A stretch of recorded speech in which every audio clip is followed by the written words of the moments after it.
Ndabahaye mwiriwe n'ikaze bakunzi ba BBC gahuza miryango. Izi ni ingingo z'amakuru twabateguriye kuri uyu munsi wa gatanu itariki 30 z'ukumunani mu 2024. Abasirikare babiri bakuru b'u Rwanda birukanywe mu gisirikare ku mategeko y'umukuru w'igihugu, ariko nta siguro yatanzwe yuko kwirukanwa. Uko umwaka utashe itariki 30 z'ukumunani amakungu aribuka abantu banyurutswa bakaburirwa irengero bari mu minwe y'inzego za leta. Mu Burundi ho vyifashe gute? Uyu mwaka wonyene wa 2024 amezi 6 ya mbere hari hamaze kunyuruzwa abantu 25, nukuvuga bahagaritswe batigeze basubira kuboneka. Turaza kumva nica abategetsi bo mu Burundi babivuga ko abahinga mu by'ubuvuzi mu ngwara z'umutima n'abakora mu bisata by'amagara y'abantu bava mu mihingo yose y'isi bahuriye hano i London mu nama ngaruka mwaka baganira ku ngwara z'umutima n'ubuhinga bugezweko bwo kuzivura no kuzikumira. Iyo tuje muri izi nama tuba tuje kurahura ubumenyi, tuba tuje guhanahana ibyumviro n'abahinga batandukanye kugira ngo tubone iby'ubuhinga bwabo bwo gutora izo ngwara canke bwo kuzivura canke bwo kuzikinga. Ibi biganiro biyobowe na Mark Niyonkuru.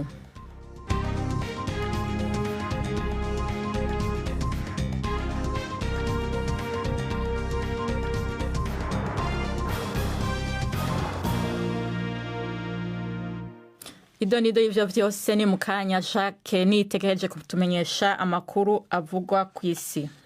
Abayobozi mu mujyi wa kabiri wa Ukraine Kharkiv baravuga ko abantu batari munsi ya 5 bishwe, abandi benshi bagakomereka mu bitero by'Uburusiya n'icyakoreshejwemo igisasu kidahusha. Mu ibyo bitero byagizeho ingaruka harimo umukobwa ukiri muto bari mu kibuga abana bakiniramo ndetse n'abandi benshi bari mu nyubako zirimo amazu yo kubamo.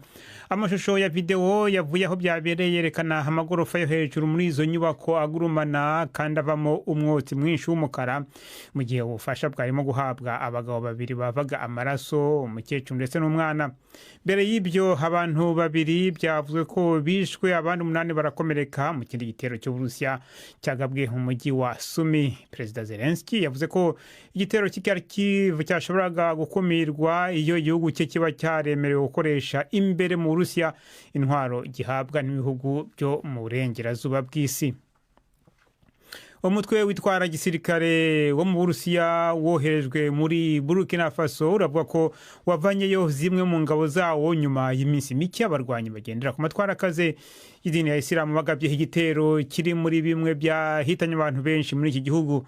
Muri iki cyumweru Minisitiri w'Abanyamahanga w'Uburusiya Sergei Lavrov yatangaje ko Moscow ihangayikishijwe cyane n'iterabwoba rikomeje kwiyongera mu karere ka Sahel. Mu kwezi kwa gatanu uyu mutwe witwa Beya Brigade wohereje ingabo zigera ku 100 muri Burkina Faso. Birakekwa ko muri iki gihugu hakiri ingabo z'Abarusiya zigera kuri 200. Ni inkuru ya Wiros mugezweho na Yvette Kabatesi. Impamvu yatanzwe yo gukura zimwe mu ngabo z'Uburusiya muri Burkina Faso nukugira ngo zijye gufasha mu ntambara yo kurwanya Ukraine.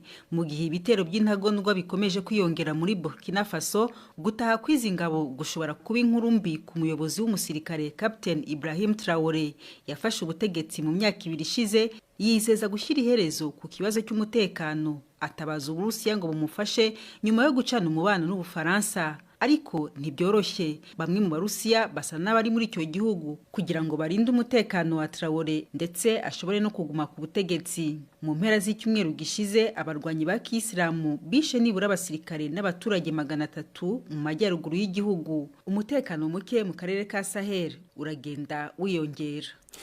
Umuyobozi w'ishami rya ONU rishinzwe ubuzima ku isi OMS yavuze ko inkingo zo kwirinda ubwoko bushya bw'indwara y'ibihara by'inkende izwi ku izina rya Mpox zitezwe vuba muri Repubulika ya Demokarasi ya Kongo. Iki gihugu kikaba kibasiwe cyane n'ubwiyongere bw'iyi ndwara. Tedros Adhanom Ghebreyesus waruvuye muri Kongo aravuga ko hafite icyizere ko inkingo za mbere zizahagera mu minsi mike iri imbere. Undi muyobozi muri OMS Tim Nguyen yavuze ko inkingo ibihumbi 230 za mpox zateguye kugira ngo zoherezwe muri Repubulika ya Demokarasi ya Kongo. Kugeza ubu muri uyu mwaka hamaze kubarurwa abantu barenga 18,000 bakekwaho kwandura indwara ya mpox mu gihe abarenga 600 yabahitanye. Ubudage bwirukanye abanya Afghanistan 28 bose bakatiwe mu rwego mpanabyaha. N'inshuro ya mbere Ubudage busubije abanya Afghanistan wabo kuva abatalibani bagarutse ku butegetsi hashize imyaka 3. Ni inkuru ya Jessica Parker mugezweho na Prime Ndikumagenge. Ivyo kwirukana abo bantu bagasubizwa iwabo bishitse haheze umunsi umwe, leta yemeye ingingo zikaze gusumba ku kibazo c'abahungira muri ico gihugu kugira gihangane n'ivyaha bikoreshwa imbugita. Leta y'Ubudagi iranegurwa ku buryo itunganya ikibazo c'abimukira inyuma y'urukurikirane rw'ibitero bikomeye hakoreshejwe imbugita birimwo abakekwa bafise kahise kabaje bahunga. Bitarenze kuwa gatanu heze abantu 3 barishwe mu gisagara ca Solingen. Umugabo yafashwe umunyasiriya arondera ubuhungiro ariko arakorwa ko amatohoza kuko bashobora kuba afitaniye isano n'umugwi w'intagondwa za Islamic State. Imyidogo ku kibazo c'abaza gusaba ubuhungiro yitezwe kuzogira uruhara rukomeye mu matora abiri y'intara akurikiranirwa hafi cyane mu Budage bw'ubuseruko kuri uyu wa Mungu, aho Alternative für Deutschland, umugambwe w'ivyumviro bikaze mu gushira imbere inyungu z'igihugu extreme droite, wizeye kuharonkera amajwi menshi. Guverinoma ya Ethiopia yihanangirije umuturanyi wayo Somalia, yibwira ko igomba kwirinda kwakira ingabo ivuga ko zishobora guhungabanya inyungu z'igihugu cya Ethiopia. Ibi bifuzwe nyuma yaho indege z'ingabo za Misiri zigeze i Mogadisho mu cyumweru gishize. Abasirikare ba Misiri nabo bagomba kuba mu mutwe mushya w'ingabo mpuzamahanga zibungabunga amahoro muri Somalia. Hashize imyaka myinshi umubano hagati ya Misiri na Ethiopia utameze neza kubera kubaka urugomero runini rutanga amashanyarazi ku ruzi rwa Nile. Icyuka kibi muri aka karere cyariyongereye mu ntangiriro z'uyu mwaka nyuma yaho Ethiopia idakora ku nyanja isinyanye n'abayobozi ba Somaliland yiyomoye kuri Somalia amasezerano yo gukodesha akarere kari ku nyanja kugira ngo ihubake icyambu. Ibi byarakaje Somalia ifata Somaliland nk'igice cy'ubutaka bwayo. Abayapani bagera ku 40,000 bapfiriye mu ngo zabo nta wundi muntu babana mu gice cya mbere cy'uyu mwaka. Umwe ku 10 muri bo hashize ukwezi kurenga ataraboneka. Iyi mibare yashyizwe ahagaragara na polisi y'Ubuyapani, irerekana kandi ko abantu barenga 100 hashira umwaka urenga bitaramenyekana ko bapfuye. Iyi mibare iragaragaza ikibazo gikomeje kwiyongera cyo kubaho mu bwigunge muri iki gihugu gifite umubare ukomeje kwiyongera w'abageze mu zabukuru. Mu kwezi kwa kane guverinoma y'Ubuyapani yateguye umushinga w'itegeko, umushinga ugamije itegeko rigamije gukemura kino kibazo. Nina urakoze Jacques, ni itegeka kuri aya makuru aje kudushikiriza.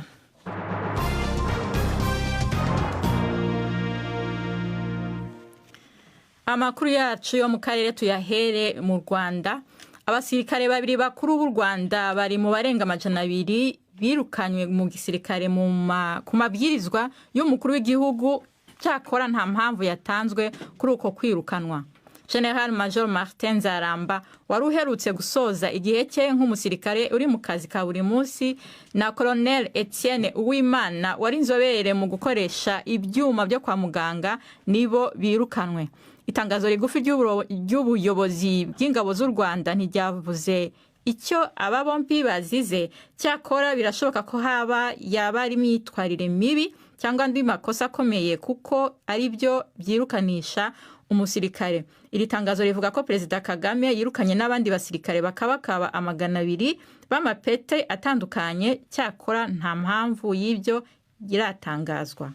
Ni inkuru yashyizwe hanze n'itangazo rigufi ry'ibiro by'ubuyobozi bukuru bw'ingabo. Itangazo rivuga ko General Martin Zaramba na Colonel Dr Etienne Uwimana birukanywe ku rutonde ruriho n'abandi basirikare bakuru 19 ariko bo batavuzwa amazina ndetse n'amapeti yabo nasobanurwe. Iri tangazo rivuga kandi ko uretse aba umukuru w'igihugu yirukanye n'abandi basirikare 195 b'amapeti atandukanye. Aba nabo nta mwirondoro wabo washyizwe ahagaragara, gusa bose bakaba bahuriye ku kuba nta cyavuzwe ku mpamvu zatumye birukanwa. General Martin Nzaramba yari ku rutonde rw'abasirikare bakomeye bahawe icyubahiro umwaka ushize ubwo basezerwaga ku mugaragaro mu gisirikare. Urwo rutonde rwariho na General James Kabarebe, umunyamabanga wa leta ushinzwe Afurika y'Iburasirazuba muri iki gihe. General Martin Nzaramba yabaye mu nzego zikomeye z'ubuyobozi bw'igisirikare cy'u Rwanda mu myaka 30 ishize, ndetse ni n'umwe mu bari bayoboye urugamba rwagejeje FPR ku butegetsi. Colonel Etienne Uwimana we yari impuguke mu gukoresha ibyuma by'ikoranabuhanga ry'amashusho akoreshwa mu gusuzuma indwara kwa muganga bizwi nka radiology. Kuri General Nzaramba yari yarashoje igihe mu gisirikare ariko ataratandukana nacyo burundu, kuko itegeko ryamwemereraga kuba mu mutwe w'inkeragutabara zishobora guhamagarwa igihe icyo ari cyo cyose. Gusa uku kwirukanwa kukaba gushobora kuba kumwambuye ubu burenganzira. Hari hashize umwaka General Aloys Muganga na Brigadier General Francis Mutiganda nabo birukanywe ku itegeko ry'umukuru w'igihugu. Itangazo ryabirukanye naryo ntiryahise ritangaza icyo bazize. Gusa nyuma umuvugizi w'igisirikare cy'u Rwanda Brigadier General Ronald Rwivanga yaje kumvikana kuri radiyo y'igihugu avuga ko General Muganga yazize impamvu z'ubusinzi, naho Francis Mutiganda we akirukanwa kubera kutubaha inzego za gisirikare. Jean Claude Mwambutsa, BBC Gahuzamiryango, i Kigali. Iyo yari inkuru ya Jean Claude Mwambutsa ari i Kigali. Tubandanyiriza amakuru yacu mu Burundi. Uko umwaka utashe itariki ya 30 z'ukwezi k'umunani amakungu aribuka abantu banyuruzwa bakaburirwa irengero bari mu minwe y'inzego za leta. Mu Burundi ishirahamwe Focode riharanira agateka kazina muntu rikorera hanze y'igihugu rimenyesha ko abantu n'imiburiburi 120 baburiwe irengero bari mu minwe ya leta kuva aho Perezida Evariste Ndayishimiye agiriye ku butegetsi. Yavuze kandi ko kuva mu 2019 umugwi wigenga haranira agateka kazina muntu mu Burundi CNDH utigeze umenyesha umuntu n'umwe yaburiwe irengero mu vyegeranyo ukora. Navuganye na Pacifique Ninahazwe arongoye Focode, ntangura ndamubaza ibiri mu cegeranyo baheruka gusohora. Mwisekeza ndondeza dukurikirana ku munsi ibyo bibazo by'abanyuruzwa mu Burundi. Dufise ko kuva Perezida Evariste Ndayishimiye yagiye ku butegetsi hamaze kunyuruzwa abantu 120. Uyu mwaka wonyene wa 2024 amezi 6 ya mbere hari hamaze kunyuruzwa abantu 25, ni ukuvuga bahagaritswe batigeze basubira kuboneka. Muri ico gitigiri ntitwasizemwo abo twagiye turamenya bari bahagaritswe, imiryango ikamara iminsi itazi iyo bari, mu nyuma bagasubira bakaboneka. Bobo mbere igihe cyose babonetse bakaba twasanga baba bapfungiwe mu busho bw'iperereza muri Service National de Renseignement. Hanyuma ikindi twashimitse ko nukwerekana imigwi cyane cyane ibangamiwe n'ivyo byo kunyuruza abantu, nuko n'ubu muri uno mwaka umugwi wa mbere ubangamiwe ari abanywanyi b'umugambwe CNL, hakakurikiraho muri MSD, ubu habonetsemo nabo muri Frodebu. Twerekanye kandi n'abandi banywanyi babiri b'umugambwe CNDD FDD. Inzego zibikora twasubiye kuzishimika ko urwego ruri imbere muri uyu mwaka n'abatwara iperereza mu ntara rimwe na rimwe usanga banakoranye n'abarongoye imbonerakure. Twongeye kandi turagaruka ku gikorwa cy'umugwi CNDH aho tubona nk'umugwi ubandanya gufukira bene ivyo vyaha. Kuva uwo mugwi ugiyeho muri 2019 nturigera usohora raporo n'imwe yemeza ko ari umuntu yanyorojwe n'inzego z'igihugu akabugwa irengero, mu gihe muri ico kiringo nyene twebwe dufise amazina y'abantu 166 banyurujwe n'inzego z'igihugu ntibasubira gutorwa. Twarangije dusaba ko mu gihe CNDH itariko irakora neza kuri ivyo bibazo, mu gihe kandi twimirije amatora ya 2025, dufise amakenga ko ivyo bintu bishobora gutera bikomera, tugasaba ko mwishirahamwe mpuzamakungu ONU bokongereza ikiringo c'umuhinga wa ONU kurikirana ibibazo vy'u Burundi Fortune Zongo. None ivyo biharuro vy'abantu barenga 100 banyuruzwa, mwebwe ko muri mu mahanga mu bikura hehe, twovyizera gute ko ari vy'ukuri? Ico Focode usanga itandukanira ko kenshi n'ayandi mashirahamwe yose akora ku bintu bene ibi, ntabwo Focode itanga ibiharuro gusa. Focode itanga amazina, igatanga neza izina ry'umuntu, umwidondoro wiwe, ikibanza yafatiwe ko, ifoto yiwe. Ari nayo mpamvu n'ubutegetsi bwo nyene butigera bushobora guhakana amakuru usanga twatanze muri Focode. Bapfunga bashima kudutuka ariko ntibashobora guhakana, kuko nk'ubuvuzi uti umwigeme yaranyurujwe itariki 8 z'ukwezi kwa mbere afatirwa mu Gasenyi mu gisagara ca Bujumbura, tukavuga imodoka yamufashe, tukavuga uko vyagenze, tukatanga n'ifoto yiwe. Ntaho usubira kubica ngo uvuge ngo sivyo, kiretse uciyuzana wa mwigeme ukamushira habona. Kubwa Fokote none kugira ico kibazo c'abanyuruzwa bakaburirwa irengero kugira gihiremo naho kogwiki. Igihe cyose inzego z'u Burundi na cyane cyane iziperereza zizokumva ko guhagarika umuntu ari kumutwara nk'umunyuruje, ubwa kabiri ukacumupfungira ahantu hatazwi, ntiwubahiriza amategeko ajyanye n'ibyo gufata abantu, ikibazo kizoguma kigoye cyane. Ubwa kabiri nuko n'abarundi bo nyene batera abantu bino bintu. Hari aho ubwa mbere wamengo ni vyerekeye abatavuga rumwe n'ubutegetsi, ariko no bo mu butegetsi bo nyene biramaze gukora ku batari bake. Nukuvuga tubibandanije tubireka, nta numwe bishobora gusiga bino bintu, nuko twumva twese ko ari ikintu kibi kuri twese, maze tukakigwaniriza hamwe. Uwo yari Pacifique Nininahazwa arongoye Fokode, twariko turaganira. Muratubabarira kuri uwo murongo wa telefone wagiye uracika hamwe hamwe, ariko tumaze kuvugana tumaze kumva ivyo Pacifique Nininahazwe yavuze, twashatse kumenya ico CNDH ibivuga ko, ariko ntivyadushobokera. Ariko naho biruko, ejo mu kiganiro cejo c'imvo n'imvano, Sixte Vinyini Muraba, umuyobozi wa CNDH, yarashoboye kuganira mu misi heze na mugenzi wacu Siriyake Muhawe, nayo nimwumve ico yabivuzeko. Amatohoza twagize twasanze benshi muri abo araba bafisize bariko barapfa. Hariho bamwe benshi twabonye, hariho nabo gushika ubu dufise mu mugwi. Urumva ko aho mfise ivyemeza bikwiye ko hariho abantu bamwe twabonye, mugabo hariho n'abandi tutabonye. Kandi rero ico ni kibi cyane, kuko umuntu wese twafeza kumenya hari, yaba bavuye mu gihugu kimwe akaja mu kindi tukamenya, yaba witavye Imana tukabimenya, yaba ufunze tukabimenya. Nabo tumaze gutora dusanga bafunzwe, ugaca usanga abo bantu barababuze. Nk'ubu ndabahaye akarorero, hari umuntu uheruka gutora mu ikomine ya Gihogazi muri Karusi, mugabo uwo muntu yari yavuye Ingozi, kandi bari baramuhevye barindiriye bakabura. Iyo rero ubwo buryo buriho bwa none, ku buryo umuntu wese apfunzwe tumenya tuti afungiwe aha, biba byoroshe ko umuntu ashobora kuzaratora aho abantu bari. Mbere na bijya bintu bijanye n'ingene abantu biyunguruza, umuntu avuye mu gihugu akaja ahandi akasiga bimenyesheje, biba byoroshe. Ariko binyi baravuga yuko nk'abantu baba banyurujwe canke baburiwe irengero, keshi mwebwe muri CNDH mu birenza kuri ukw'amazi. Nagira ndakubwire ko ata muntu numwe arigera dushikira ngo atubwire umuntu yanyurujwe ngo tugende tutagikoze nk'ikintu. Nikirikora nuko dufise abantu tumaze gutora. Hariho tumaze gutora uwo mu Kanyosha, hariho tumaze gutora Ikarusi nabikubwiye, hariho tumaze gutora Imuyinga, ni benshi. Mugabo ndakubwira ko no muri abo baba bavuze ko banyurujwe, hari nabo usanga twatoye kandi tukamesha imiryango yabo, mugabo kubera imvotsa izi canke nka ziriya ugasanga ari nk'uwo tugumanye iminsi kugira ngo tubanze dukora ibindi bikorwa by'ibanze. Ibindi ndakubwiye no kubera ko nk'abarapora mwamwe usanga y'amashirahamwe ataho yegamiye muri politike, usanga hariho ivyo usanga nk'akarorero baravuga ati nko mu 2019 2020 mwagiye muravuga ko ata muntu numwe yigize anyuruzwa, ariko bikagaragara yuko hariho nk'amaraporo mwakoze aha muntu musome neza. Nukuvuga ko tuvuze ko hari abantu 2,000 batwituye, hanyuma muri abo hari abo tuvuga tuti aba n'abantu bavuga ko bashobora kuba baraborejwe igufa,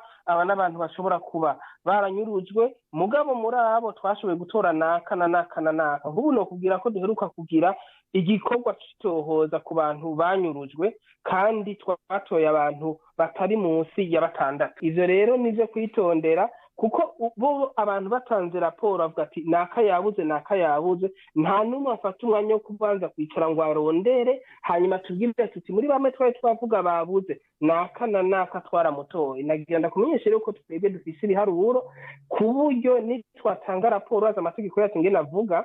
Mugabo ndabijeje ko mu kwazi raporo y'ubu mwaka urana ko mwaka ugira uhere, uzohera tubabwira ivyo twakoze mu bijanye n'abantu banyuruzwa, abo twatoye, abo twabuze, n'imvo zimwe zoba zari zatumye abo bantu babura. ako karagace twakuye mu kiganiro kirambuye c'imvo n'imvano kizohita ejo ku guhutaza uburenganzira bwa kiremwa muntu mu Burundi.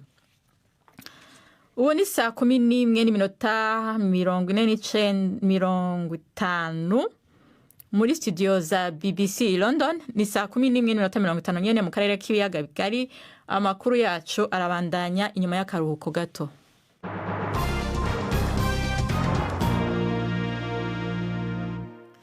Ubu n'umwanya w'urubuga rw'imikino mushikirizwa na Yves Bucana. Mwereho mwese abateze amatwi BBC amakuru y'imikino nyahere i Paris mu Bufaransa mu mikino Paralympique, imikino y'isi y'abafite ubumuga, aho urwego rw'ubugenzacyaha rwo mu mujyi wa Nanterre rwatangiye iperereza kuwa gatatu nyuma yuko bitangajwe ko hari umukinnyi w'ikipe y'u Rwanda uri mu mikino Paralympique waburiwe irengero.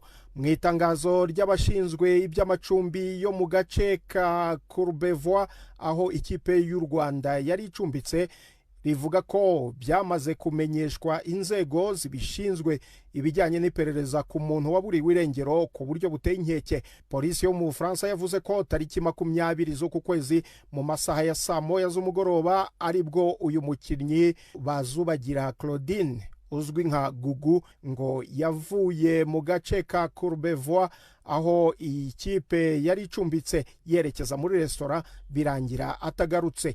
Amakuru ava mu ikipe y'igihugu yo akavuga ko iri perereza ryakozwe nyuma yaho ambasaderi w'u Rwanda mu Bufaransa asuye ikipe kuwa mbere, nawe akagira inama uwagiye ayoboye ikipe y'u Rwanda ko byaba byiza kubimenyesha polisi. U Rwanda mu mikino Paralympique ruhagarariwe n'ikipe y'abagore ya sitting volleyball ndetse n'umukinnyi umwe, uwo ni Niyibizi Emmanuel usiganwa metero 1500. Ku mugabane w'Uburayi mu Bwongereza mu mpera z'icyumweru rurahinana muri English Premier League, umukino utegerejwe na benshi uteganyijwe ku cyumweru hagati ya Manchester United na Liverpool.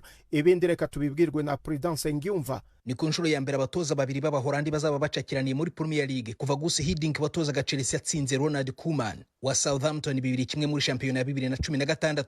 Nubwo Manchester United itatangiranye bakwe nyuma gutsinda umukino umwe igatsindwa undi, biragoye kumenya ibizava muri uyu kuko umutoza Erik ten Hag afite akamenyero ko kwiyondorera ku makipe afatwa nk'amuri imbere. Dore nk'ubu umwe mu bakinnyi b'imbere Marcus Rashford kugeza ubu ntarabona izi shoti nimwe mu izamu muri iyi shampiyona, ariko asa n'uhumurirwa n'inshundura za Liverpool kuko afite umuhigo wo gutsinda igitego ku nshuro 7 mu marushanwa atandukanye yahuye na Liverpool, kandi ibyo yatsinze byose yabitsindiye Old Trafford aho umukino uzabera. Hagati aho Arne Slot ashobora kuba umutoza wa mbere uhoraho wa Liverpool utsinze amashitani atukura ku mukino we wa mbere kuva byakorwa na Bob Paisley mu 1975. Hagati aho ejo kuwa gatandatu Arsenal izabimbura imikino y'umunsi wa gatatu wa shampiyona yakira Brighton. Mu makipe 20 igize Premier League, 3 gusa Arsenal, Manchester City na Brighton ni afite amanota yose nyuma yo gutsinda imikino yayo ibiri banze ya shampiyona nshya. Ariko ibyo bizahinduka ejo kuko byanze bikunze imwe muri zo cyangwa zombi zizatakaza amanota muri uyu mukino. Umutoza Arteta wa Arsenal azaba ashaka gutsinda imikino 9 yikurikiranyije ku nshuro ya mbere kuva byakorwa mu mwaka wa 2004 igihe ikipe yakoraga amateka yo gutwara shampiyona idatsinzwe umukino n'umwe. Urakoze cyane Prudent. Ku mugabane w'Uburayi kandi mbabwira ibya tombora ya Champions League uyu mwaka izakinwa mu buryo bushya butandukanye n'ubwari busanzwe. Buri kipe izakina imikino 8 n'amakipe atandukanye kandi hatarimo imikino yo kwishyura kuko buri kipe izakina imikino 4 mu rugo ndetse n'indi 4 izakinirwa hanze. Nta kipe zo mu bihugu bimwe zizahura muri iryo jonjora ry'ibanze. Amakipe 8 azaba afite amanota menshi azahita atsindira gukomeza muri kimwe cy'umunani kirangiza. Ayandi azongera hure byo gukuranamo harimo umukino wo mu rugo n'uwo kwishyura, naho hakazavamo amakipe 8 azajya nayo muri kimwe cy'umunani. Aha ni naho nsoreje amakuru y'imikino. Gendi Yves Bucyana. Urakoze Yves Bucyana. Nkuko mubimenyereye ku minsi ya gatanu tuhashikiriza ikiganiro cabaza muganga, ariko no munsi muradutunga ikiganiro cabaza muganga nticabonetse, ariko naho kitabonetse turafise ikindi kiganiro kivuga ku ngwara z'umutima kw'isi. Ingwara zifata mu bihimba vy'ihemero iyo zitavuwe neza ziratera ingwara z'umutima.